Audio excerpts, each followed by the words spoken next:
नमस्कार दोस्तों, आज शनिवार के दिन हम आपको लेकर आए हैं शनिवार व्रत कथा। एक बार सब देवताओं में झगड़ा होने लगा कि कौन बड़ा है, कौन बड़ा है। सब बोले कि मैं बड़ा, वो मैं बड़ा। शनिदेव महाराज बोले मैं बड़ा। तो सब में यही भेदभाव चलने लगा। तो सबने एक निश्चय किया कि चलो इंद्र के पास चल के पता करते हैं, वही यहाँ के राजा हैं, तो वो बताएंगे कौन बड़ा है सबसे। तो सारे मिलकर इंद्रदेव के पास गए, इंद्रदेव से अपनी व्यथा कह सुनाई। तो इंद्रदेव बहुत देर बाद सोचकर बोले कि ये तो बहुत गंभीर बात है, लेकिन मैं कैसे कहूँगा, मैं कहूँगा तो मुझसे ही सारे वो हो जाएंगे। तो उनको एक विचार आया। उन्होंने कहा धरती पर चलो, वहाँ विक्रमाजीत राजा रहते हैं, वो जो कहेंगे वही मान लेना, उन्हीं से सब व्यथा कहना। तो सब ने कहा ठीक है, जैसे आप कह रहे हो वैसे ही मानेंगे। तो सब आए, वो तो उनसे सबने कहा, तो उन्होंने कहा ठीक है। तो विक्रमाजीत ने उन्होंने पहले सोना, फिर चांदी, फिर पीतल, फिर तांबा और लास्ट में, सबसे लास्ट में उन्होंने लोहा रखा। उन्होंने कहा जैसे जिसको बैठना हो सारे बैठ जाए, इससे पता चल जाएगा कि कौन बड़ा है, कौन सा सबसे छोटा है। तो सारे देवता आकर बैठ गए। लास्ट में लोहा था। शनिदेव समझ गए कि इन्होंने मुझे ही छोटा बनाया है। शनिदेव क्रोधित हो गए। उन्होंने कहा आपने मुझको छोटा बनाकर ठीक नहीं किया।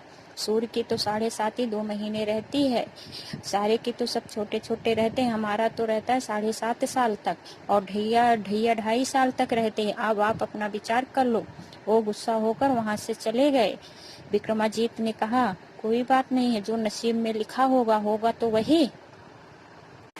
उस रात विक्रमाजीत के सपने में शनिदेव ने दर्शन दिया। उनको एक घोड़ा दिखाई दिया, घोड़सवारी, बहुत सारे घोड़े दिखाई दिए। उन्होंने अपने मंत्रियों से कहा कि तो घोड़े अच्छी नस्ल के लगते हैं, आप इनमें से एक घोड़ा लेकर आओ, फिर हम इस पे घूमने जाएंगे।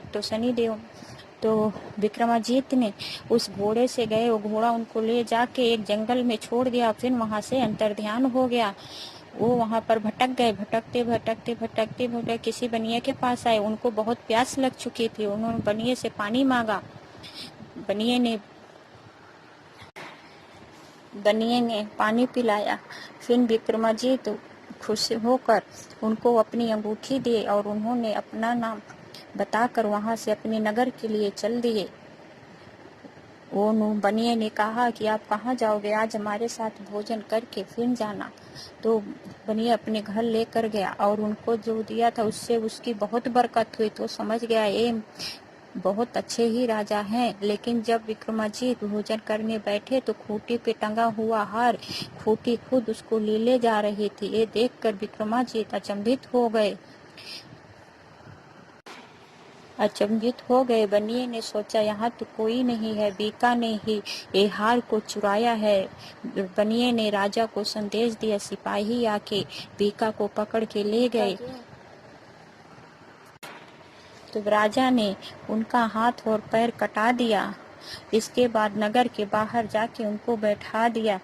वहाँ एक तेली रहता था, वो बहुत भूख प्यास से तड़प रहे थे। तो तेली उनको पानी दिया और अपने बैल कोल्हू पर बैठा दिया। वो अपने मुंह से बैल को हाँकने लगे। ऐसे ही बहुत दिन से उनके विपरीत हो गए। एक सांप को वर्षा हो रही थी तो विक्रमाजीत ने मल्हार गाया। ये मल्हार उसी नगर में एक राजकुमारी रहते थे। उसने सुना, उसने अपनी दासी को कहा कि जाके पता करो कि ये मल्हार कौन गा रहा है इतने अच्छे सुर में। तो दासी जाके पता की तो आई, तो राजकुमारी से बताया ये तो वही है जो तेली के दुकान पर बैठा हुआ है। तो राजकुमारी ने कहा कि मैं इसी से शादी करूंगी। उसने जाके महल में अपनी माँ से कहा कि मैं इसी से शादी करूंगी। रानी ने कहा कि आपके लिए तो इससे बड़े बड़े अच्छे अच्छे रिश्ते आएंगे, बहुत बड़े बड़े राजा आएंगे, तब करना। उन्होंने कहा कुछ भी नहीं, मुझे इन्हीं से शादी करनी है। तो राजा ने कहा कोई बात नहीं, जैसे आपकी इच्छा है वैसे ही करिए।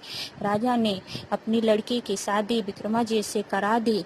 उन दोनों रात में सोए। उसी रात सपने में शनिदेव ने विक्रमाजीत को दर्शन दिए और बोले कि मैं आपसे बहुत प्रसन्न हूँ, आप जो मांगो। विक्रमाजीत ने कहा आप प्रसन्न है तो आप हमारा सब कुछ ठीक करिए। शनिदेव महाराज सब उनका ठीक कर दिए। और जब लड़की की राजकुमारी की आंख खुली तो देखी कि उनके पति के हाथ और पैर सब वो ठीक हो गया है। तो उन्होंने पूछा तो विक्रमाजीत ने सारी बात कह सुनाई। तो उन्होंने कहा मैं तो उज्जैन का हूँ, आप सब चलो। इससे बात से सारे नगरवासी बहुत खुशी हुए और उसी नगर से बहुत सब सामान लेकर वहां से चल दिए आए। तो रास्ते में वही सेठ था। वहां जब वो फिर भोजन करने बैठे तो वही खूंटी उनका हार निकलने लगी। तो विक्रमाजीत ने कहा हमने आपका हार नहीं चोरी किया था, आप भी देख लो। इसे सुनकर सेठ बहुत शर्मिंदा हुआ, माफी मांगा। विक्रमाजीत ने उनको माफ कर दिया और शनिदेव महाराज से कहा जैसे आप हमारे साथ पहले किए हो ऐसे किसी के साथ मत करना, जैसे अब किए हो ऐसे सबके साथ करना। ये कथा सुनने से जिसके ऊपर 7.5 ढैया रहती है वो सब खत्म हो जाता है। सुनने वाले कहने वाले सबके लिए सब एक समान है। आप इसे शेयर जरूर करिएगा, सब्सक्राइब कर लीजिएगा, राधे चैनल लाइक जरूर से जरूर करिएगा। नमस्कार दोस्तों, राधे राधे।